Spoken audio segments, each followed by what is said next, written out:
So yun nga guys, panibagong araw na naman para sa panibagong buhay. Nagdadrive ako ngayon pero yung takbo natin syempre 20 lang dapat, takbong pogi lang.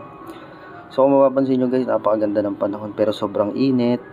At ayan, may nakuhanan ako dito na isang karmatsyug kung tawagin. Kung dito sa San Pablo hindi kilala yun, pero sa amin yun yung tricycle na pwedeng sakyan ng baboy at ng mga bidyoke. Ngayon kung makikita nyo sa point na to, inovertigan natin yung karmatsyug kasi sobrang bagal niya talaga. So ayan guys, shoutout nga pala dito kay kuya na may dalang langka. Baka naman may kasama pang alamang.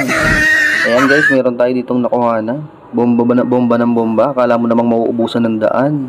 Shoutout sa'yo kuya. Sana wag ka mabangga. Ayan guys, kung meron kayo nakuha na ganito sa parking ng SM, iwala nyo yan para malaman.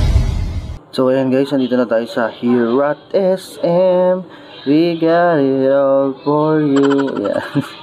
So ayan guys, kung mapapansin nyo, nandito tayo ngayon sa escalator. Syempre, papasok tayo din sa ating office. Ang office natin is na second floor nga pala. So ayan guys, syempre, time check muna. 10:30 in the morning. Alright, let's go. Ayan guys, kakadating lang natin dito sa office. Syempre, alright, time check muna ulit. Baka late na. So ayun naman guys, pagdating ko ng office, syempre, nilagay ko agad ang aking gamit dito sa locker. Ayan, syempre, hanap muna tayo dito or kuha muna tayo dito ng pabango. Kailangan pagka nagtatrabaho tayo, syempre mabango tayo. Nakakahiya naman kung maamoy tayo ng mga kliyente natin na amoy tayong paa. So ayan guys, shoutout nga pala kay Sir Dan. Hindi yata siya pumasok ngayon or day off siya. So peace ba muna paring JC.